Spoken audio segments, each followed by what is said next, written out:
जो आदि विद्या है, यानी कि जहां से ज्ञान प्रारंभ हुआ है, जहां से विद्या प्रारंभ हुई है, जो सबकी बुद्धि को प्रकाशित कर रही हैं। अगर भगवती परम्बा ना हो तो व्यक्ति बावरा बन के घूमेगा, उसकी बुद्धि काम नहीं करेगी।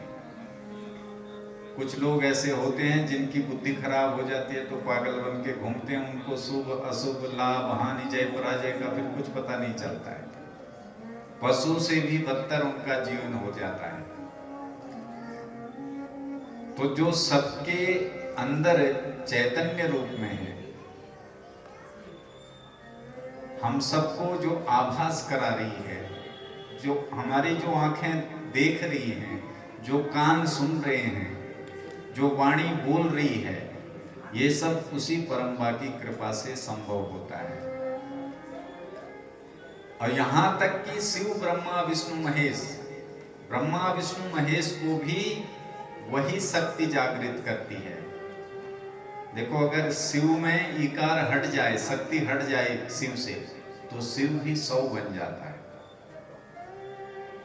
ऐसी वो परम्बा है। सृष्टो या सर्ग रूपा जगत वन विधो पालनीया च रौद्री। उन भगवती का स्वरूप कैसा है, वो कैसी दिखती हैं, जिनकी कथा हम सुनने जा रहे हैं, क्या उनका प्रभाव है। संहारे चापि यस्या जगत मखिलं क्रीडनं या पराख्या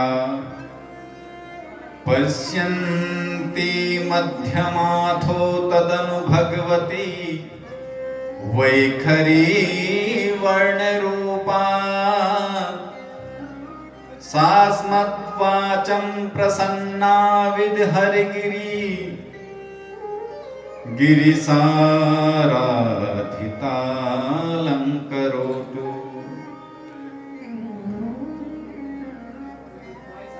जिनके द्वारा ये संपूर्ण सृष्टि उत्पत्ति की जाती है, इस सृष्टि में भगवती परम्बा से कुछ भी परे नहीं है। जो सबको प्रकट करने वाली हैं, सबका पालन करने वाली हैं और सबका संहार करने वाली हैं।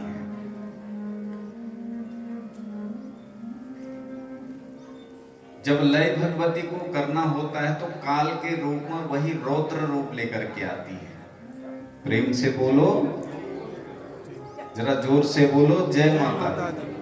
क्या बोलना है? जय माता।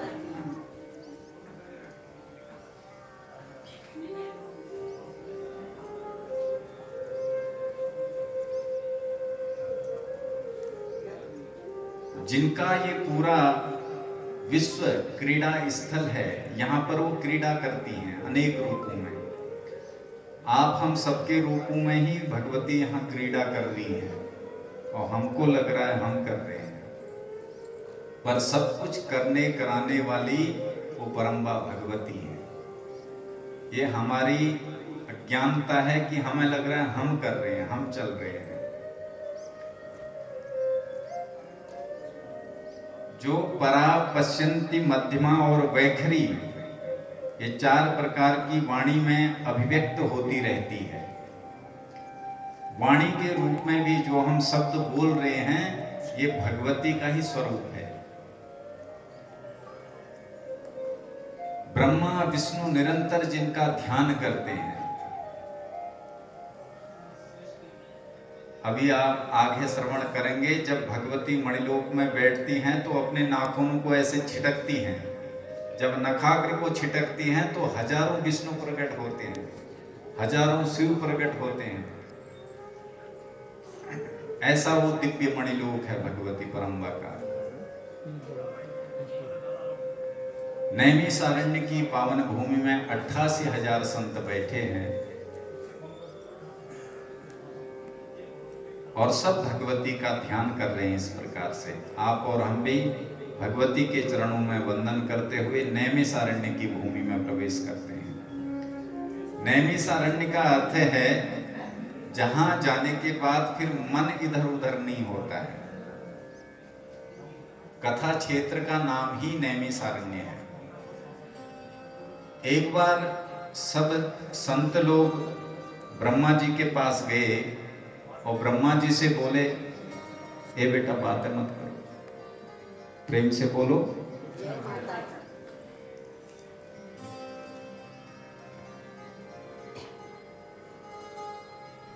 एक बार सब ब्रह्मा जी के पास गए, बोले महाराज हमारा मन बड़ा विचलित है, कहीं लगता ही नहीं। तो ब्रह्मा जी बोले चलो सब नारायण के पास चलते हैं। सब लोग लक्ष्मी नारायण के पास गए तो भगवान विष्णु ने उपाय बताया। तो ब्रह्मा जी से कहा कि आपका जो मन है वो मेरा ही स्वरूप है, तो उस मन को आप जहां स्थापित करोगे वह क्षेत्र पुण्य क्षेत्र बनेगा, वहां सबका मन लगने लग जाएगा। तो भगवान से प्रेरित होकर के मनस चक्र ब्रह्मा जी ने छोड़ दिया। वो इस अरण्य मतलब जंगल में जाके गिरा, तो इस क्षेत्र का नाम पड़ा नैमिषारण्य, जिस क्षेत्र में कभी कलयुग का प्रवेश नहीं होता है। कथा में कभी भी कलयुग प्रवेश, चप्पल खोल लिए कलयुग उन चप्पलों में बैठते। जब तक हम कथा पंडाल में भीतर रूना तब तक बिल्कुल सात्विक, सब लोग बिल्कुल शांत है जना। चप्पल पहनते ही फिर अपन पुराण वाल शुरू है जहाँ संसार। तो प्रातः काल सब ऋषि लोग उठते हैं, स्नान आदि से निवृत्त होते हैं, भगवान का पूजन करते हैं, हवन करते हैं, दान आदि करते हैं।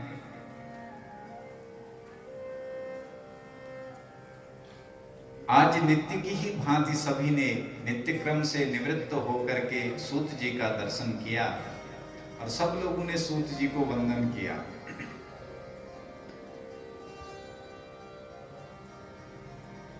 और उनके चरणों में वंदन करके कहा, महाराज आप व्यास जी के परम शिष्य हैं, बड़े विद्वान हैं, समस्त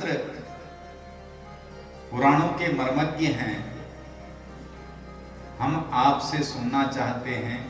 आपने भागवत आदि पुराण हमको श्रवण कराए, अब हम भगवती परम्बा का चरित्र आपके मुख से श्रवण करना चाहते हैं।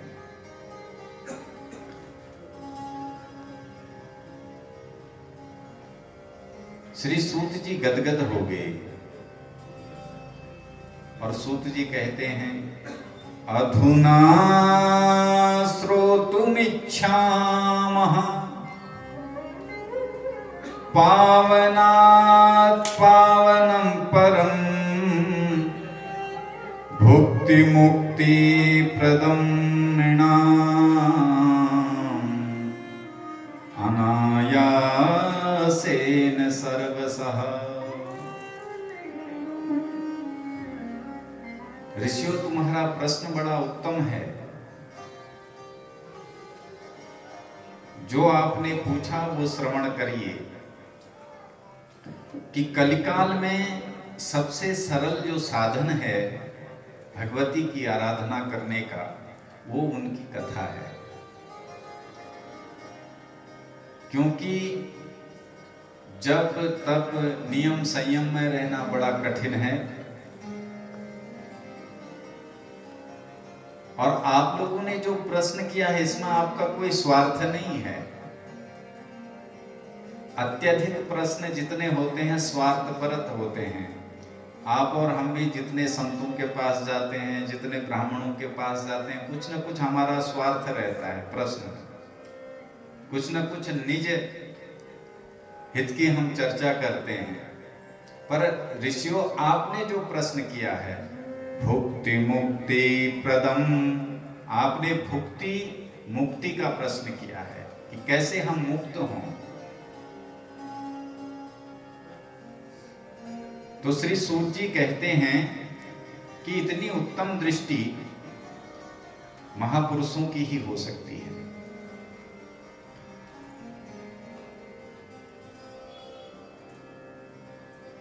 जिस मनुष्य का जीवन पापों से कंटकाकीर्ण हो चुका है, यानी कि उसके जीवन में इतने पाप भर गए हैं कि अब उसको और दूसरा कोई रास्ता सूझ ही नहीं रहा है बाहर निकलने का,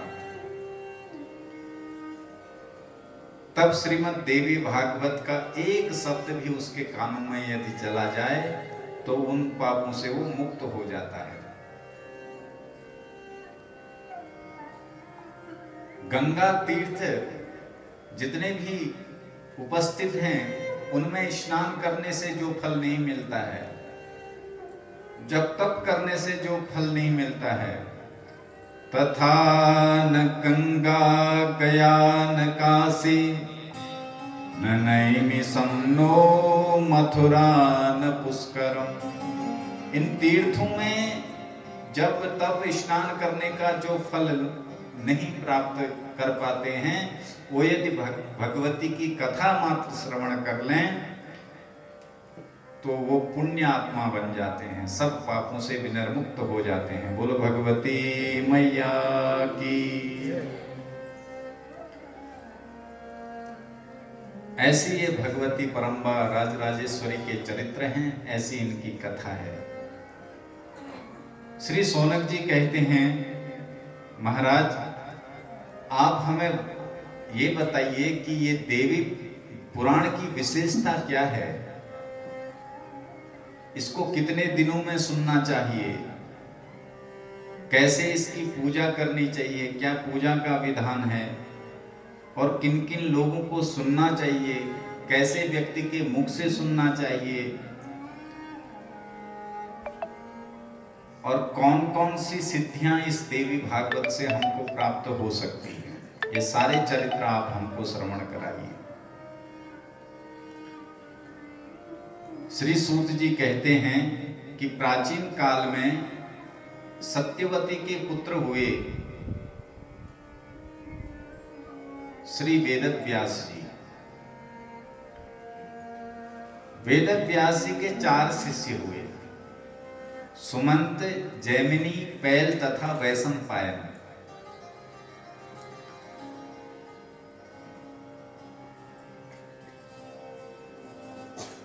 चारों को इन्होंने अपना शिष्य बनाया और जो वेद नहीं पढ़ सकते थे उनको अलग अलग पुराणों की शिक्षा प्राप्त कराई। ये वेदज्ञ शिष्य हुए, पर जितने भी पुराण थे सब पुराणों का गुरुदेव ने आशीर्वाद हमको प्रदान किया। तो जो हमने अपने गुरु के मुख से श्रवण किया है वही हम आपको श्रवण कराने जा रहे हैं। प्रेम से बोलो।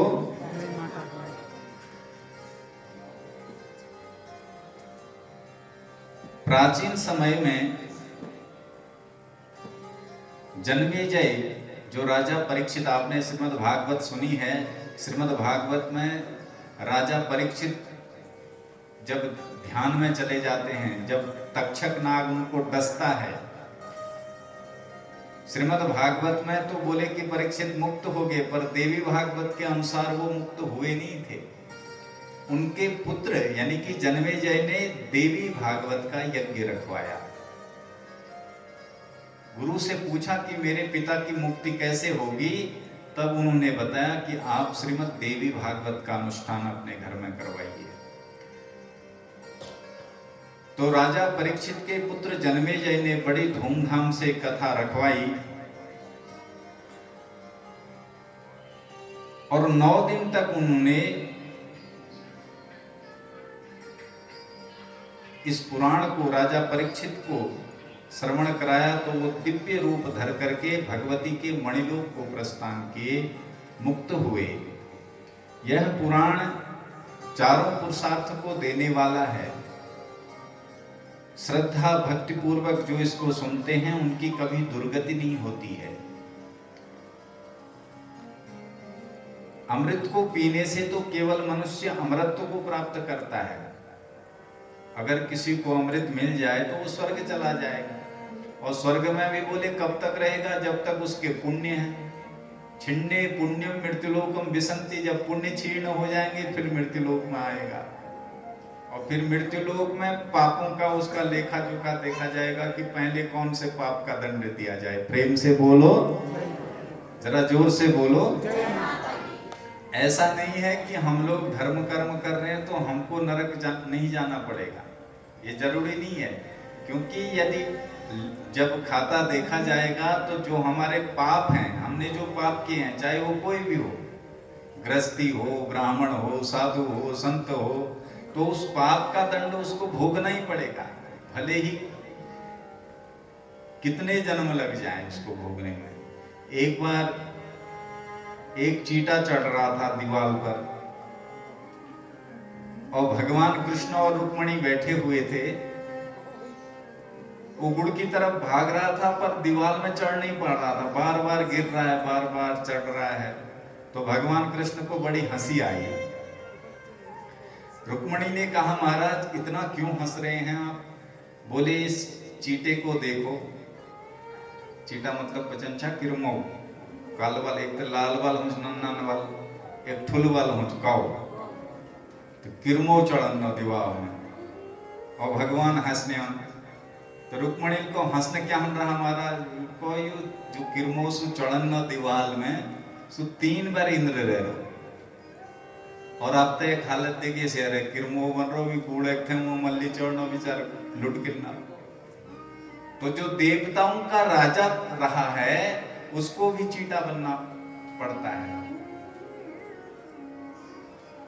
मसक ही करे ही विरंच प्रभु अजय मसकते ही, ये भगवान की न्याय प्रक्रिया। तो अमृत पीने के बाद स्वर्ग तो मिल जाएगा पर मोक्ष नहीं मिलेगा, भगवती का वो मणिलोक नहीं मिलेगा।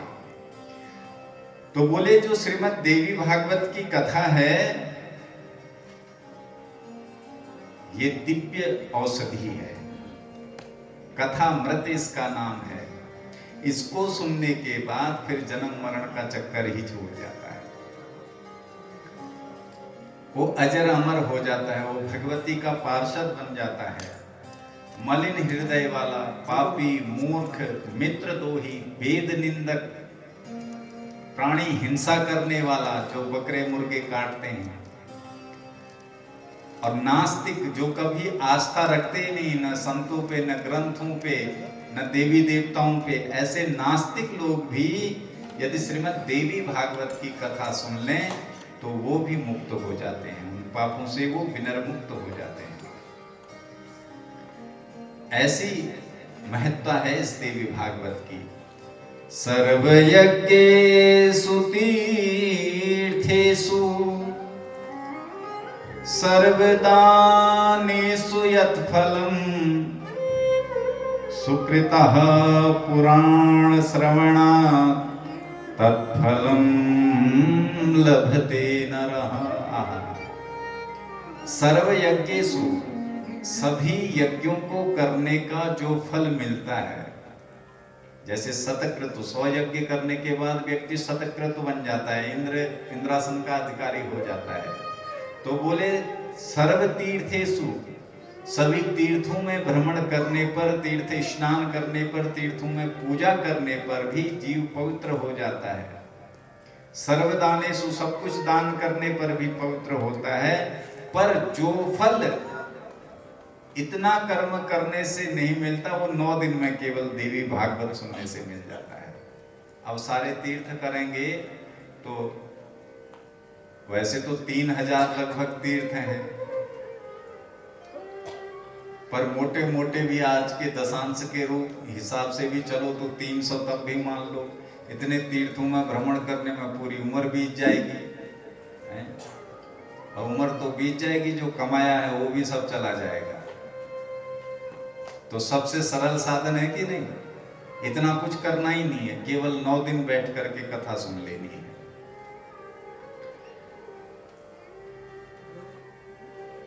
देवी भागवत की कथा सुनकर के वसुदेव जी ने भी अपने खोए हुए पुत्र को लौटा लिया था। पठन द्विजो वेद गृणीर्भयेत् बाहो प्रजातो धरणी पतिष्यात् वैश्यः पठन् वित्ति समृद्धिमेति शूद्रोऽपि शृण्वन् स्वकुलोत्तमः स्यात्। ब्राह्मण यदि इस श्रीमद् देवी भागवत को श्रवण कर ले तो वो ब्रह्मत्व को प्राप्त हो जाता है। क्षत्रिय बाहु प्रजातो, क्षत्रिय यदि इस कथा को श्रवण कर ले तो उसको राजश्री प्राप्त होती है, राज वैभव उसको प्राप्त हो जाता है। यानी कि धरणीपति ही भूपति बन जाता है, राजा बन जाता है। वैश्य के पास कोई व्यापार की कमी नहीं रहेगी इस कथा को सुनने के बाद। और जो वो जितनी भी वर्ण हैं वो परम पवित्र हो जाते हैं। शूद्रोऽपि शृण्वन्, यदि कोई अधम व्यक्ति भी इसको सुन ले तो उत्तम कुल में उसको जन्म मिलता है। श्री सूत जी कहते हैं, महाराज सौनकादि ऋषि कहते हैं, भगवान वसुदेव जी के पुत्र तो स्वयं कृष्ण भगवान हैं। हमने तो सुना है कि उन्होंने बड़े बड़े अपने पराक्रम से अपनी बड़ी कीर्ति फैलाई थी। फिर आप कहते हैं कि वसुदेव जी ने अपने खोए हुए पुत्र, कौन से पुत्र की आप बात करते हैं? तो बोले उन्हीं कृष्ण की हम बात कर रहे हैं। सूत जी कहते हैं कि एक बार की बात थी, भगवान श्री कृष्ण अपनी सुधर्मा सभा में पासा खेल रहे थे।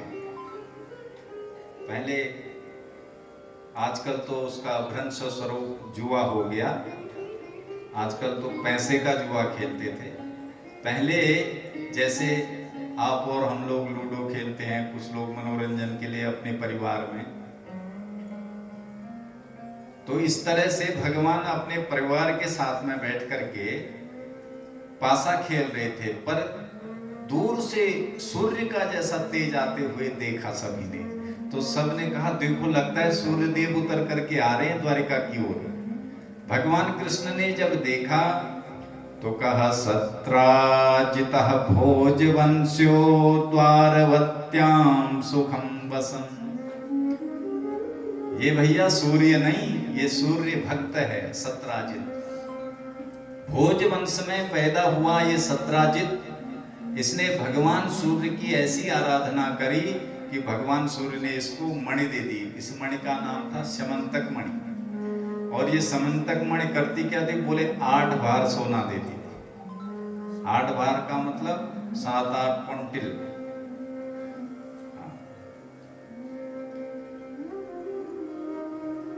और जिस भूमि पर, जहां जिस क्षेत्र पर ये रहती थी वहां कभी दुर्भिक्ष नहीं आते थे, कभी अकाल नहीं पड़ता था। तो भगवान ने कहा कि भैया सत्राजित, तुम हमारे मित्र हो और तुम्हारा परिवार बहुत छोटा है, तुम इतना माल पानी रख के क्या करोगे? इसका दान पुण्य करो तुम, तो इसको हमको दे दो, राज्य में काम आएगा। सत्राजित ने कहा महाराज मैंने इसको इतने परिश्रम से प्राप्त किया है और सहज में आपको दे दूं? नहीं दिया। प्रेम से बोलो, जरा जोर से बोलो। चिंता होने लगी इसको कि मेरी इस मणि में कृष्ण की नजर पड़ गई है। हमारे यहाँ लग पहाड़ों में हो ना, कई लोग दूध लगे लुका बेर ली जाना, दूध निकालना तो भी लुका बेर। एक बार हम उनको जरूरत है तो लुको छाकला धोती चावला रे नजर लग जाए, आंख लग जाए। तो सत्राजित ने कहा कि कृष्ण की नजर लगी है इस पे। ये घर में आया, एक दिन इसका छोटा भाई बोला भाई रोज तुम इस मणि को धारण करते हो, आज हमें भी दे दो। कहा भाई तुम भी पहन लो। तो भाई मणि को पहन करके जंगल में चले गया और जंगल में इस मणि के प्रभाव को देख करके शेर बड़ा उग्र हो गया। सिंहः प्रसेन भवद्धीतः सिंहो जामवता हतः सुकुमार कमारोदी तव ह्येषः स्यमन्तकः। प्रसेन सत्राजित का भाई पहन करके गया तो सिंह ने प्रसेन को मार दिया और मणि को चुरा करके ले गया। शेर के पास मणि को जामवंत जी ने देखा, जामवंत जी ने शेर को मार दिया और मणि को अपने पुत्र पुत्रियों को दे दिया, तुम इसके साथ क्रीड़ा करो। अब इधर कई दिन बीत गए, जब प्रसेन नहीं आया तो सत्राजित को चिंता होने लगी कि मेरा भाई कहां गया, वो मणि कहां गई। घर में चर्चा कर रहा था तो अपनी पत्नी से कहा कि एक बात तेरे को बताऊं तो तू किसी को बताना मत। उसने कहा बिल्कुल नहीं बताऊंगी, आप बता दो। कहा मुझे तो लगता है हो ना हो मेरे भाई को इस कृष्ण ने मार दिया है और मणि को चुरा लिया है, पर जब तक पुष्टि ना हो जाए तू किसी को बताना मत। अब निंतिनी स्वभाव महाराज उतला कह देवी ना बताऊं, 2-4 दिन तो पचावे राक्ष। अच्छा माता लोग ज्यादा बात के पचा ना सकती। एक दिन वील पड़ोस में बैठ सी अपन संगीत है, वील को तो एक बात बतून छी, को बतो ना तस्या ना बतू तू सब बातें कह देली। वील को कहते ना ना पहली कसम खे, वील को 13 शब्द कहते ना, वील को सच्ची गुने को बिल्कुल कहते ना, तू चिंता ही न कर। वील को हमर दियोर कहते कृष्ण ने मार दी और हमारी वो मणि चुरा दी, त्यार दियोर इसको नोच। पर तू कहते कई जना के पद न हम जब तक, लेकिन हम सबपुर कृष्ण में से। अब वो पड़ोसल फिर दूसरे पड़ोस वाले थे तो कहते कहते एक आध महन में पुर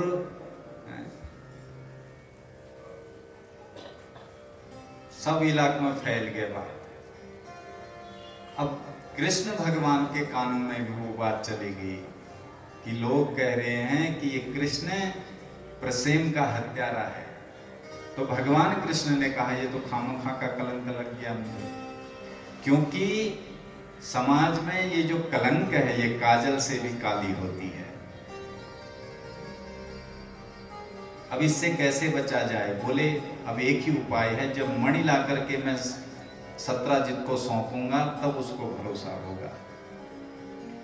पूरी सेना को लेकर के भगवान कृष्ण चले गए मणि को ढूंढने। तो एक जगह सिंह को मरा हुआ देखा और रक्त बिखरा था। फिर जामवंत जी के पैरों के निशान दिखे तो उन निशानों के साथ में चलते रहे। प्रसेन मरा दिखा, फिर आगे शेर मरा दिखा, फिर जामवंत जी की कुटी तक पहुंचे तो वहां जामवंत जी का पुत्र मणि के साथ में खेल रहा था। भगवान कृष्ण ने कहा भैया अंदर गुफा से बहुत प्रकाश आ रहा है, सैनिकों को कहा तुम इधर ही रुको, मैं देख के आता हूं।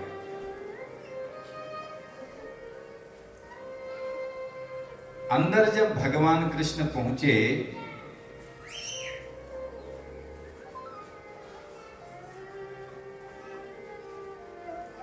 जैसे ही मणि को छीनने लगे वो बच्चा चिल्लाया, जामवंत जी आ गए और झपट पड़े भगवान कृष्ण पर। दोनों में मल्ल युद्ध होने लगा और वो युद्ध इतना लंबा चल गया कि 12 दिन तक तो सब सैनिक गुफा के बाहर बैठे रहे। पर द्वादशाहं ततो भीत्या प्रति जग्मुर्निजालयम्। 12 दिन तक तो इंतजार किया, पर द्वादशा ततो भीत्या, अब भूखे प्यासे कब तक बैठे रहे? 12वें दिन इनने कहा भैया आप चलते हैं, लगता है कि अब कुछ गड़बड़ हो गई है। प्रेम से बोलो। सब लोग घर में गए, वसुदेव जी से कहा महाराज आपका पुत्र गुफा के अंदर गया पर वापस नहीं आया, पता नहीं कहां खो गया। अब वसुदेव जी को बड़ी चिंता हुई। वसुदेव जी के यहाँ नारद जी आ गए और नारद जी ने से इन्होंने अपना दुख कहा। अपना दुख हर किसी को बताना नहीं चाहिए, समझ रहे हो? प्रेम से बोलो। ये दुनिया के लोग आपके दुख से दुखी नहीं होंगे, आपका मजाक बनाएंगे। जब हम लोग कहे थे अपन दुख को ना तो निवृत्ति थोड़ा हमारे दुख का ठीक थोड़ा कर सकते, वो हमारे समझ में थूका आंसू बहा, लेकिन पीठ पर था जावेर बोल तहन होने जाओ छुट्टा से हैं? तो अपना दुख गुरु को बताना चाहिए, वो उपाय बताएंगे, वो आपको सही मार्ग बताएंगे। तो नारद जी ने कहा ऐसा है वसुदेव जी, तुम श्रीमद् देवी भागवत का अनुष्ठान अपने घर में करवाइए, निश्चित ही तुम्हारा पुत्र सकुशल वापस आएगा। क्योंकि या सा भगवती नित्या सच्चिदानंद रूपिणी परात् परतरा देवी। जो भगवती है वो सच्चिदानंद स्वरूप है, सत घन चित घन आनंद घन, यानी कि बोले सत्य वही परम्बा है। प्रेम से बोलो। आप और हम सत्य नहीं है, नहीं समझ रहे हो? आप और हम अभी तो हैं, पर कुछ दिनों बाद पता ही नहीं चलेगा कहां गए। राख बन करके वो राख भी गंगा जी में बहा देते हैं? 4 दिन का आप और हमारा ये खेल है महाराज यहाँ, इसमें भी आधा जीवन तो सोने में ही जा रहा है। हमारा तो इस विषय पर बड़ा चिंतन रहता है कि ये जीवन 4 ही दिन का है हमारा, और देखते देखते बुढ़ापा आने लग गया है। अब तुम लोग बोले हम 2015-16 बैठे देखने रहे हैं कई लोगों के हैं, और दिनते दिन महाराज ना समझ में आ, बुढ़ापा आते जन्म, और बुढ़ापा जे दिन अपन चरम सीमा में जाओ पता ना लगा, फिर पता चल हमारा 19 ज्ञान। तो पर भगवती ऐसे ही रहेगी। ये जो देवीधार देवी भगवती मंदिर छे, हम लोग रो अथवा ना रो, पर भगवती मंदिर ईश्वर मारा रो कि ना, पर हम लोग रोने ना। तो एको नाम संसार छे, संसरती की संसार हो, ये सरक रहा है और हम सोच रहे हैं इसको पकड़ करके रखें। हम सोच रहे हैं कि इसको हम बना करके रखें। कई लोग तो ये सोचना कि झुर्री ना पड़नी ठीक होगा, पड़ जाए फिर क्रीम रीमा प्रयोग करना कि तेल मिट्टी जो है। तुम्हें थोड़ा खर्चा हम लोग ले करना, तब सुनिया प्रदीप तुले खर्चा सब लोग उपाय करना कि बुढ़ापा न हो, लेकिन वो आ जरूर। तो सत्य चित सत्य स्वरूप भगवती हैं, उनकी सत्ता कभी हिलती नहीं, वो वैसे की यथावत बनी रहती है। चित्त स्वरूप जो हमारे अंदर ये चेतना है, जो हम देख रहे हैं बोल रहे हैं, गोस्वामी जी ने तो इसको परिभाषित भी कर दिया। बिनु पग चले सुनहि बिनु काना, बिनु पग चलहि सुनहि बिनु काना, बिनु पग चलहि सुनहि बिनु काना, बिनु पग चलहि सुनहि बिनु काना, कर बिनु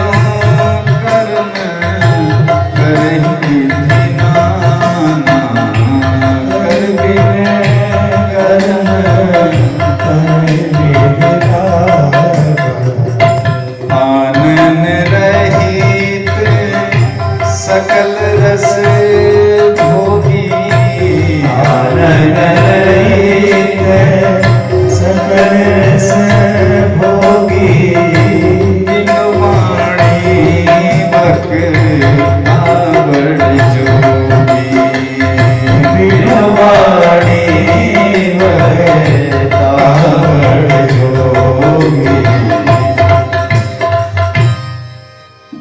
पग चल ही, वो भगवती हमारे अंदर चैतन्य स्वरूप में कैसे विराजमान है।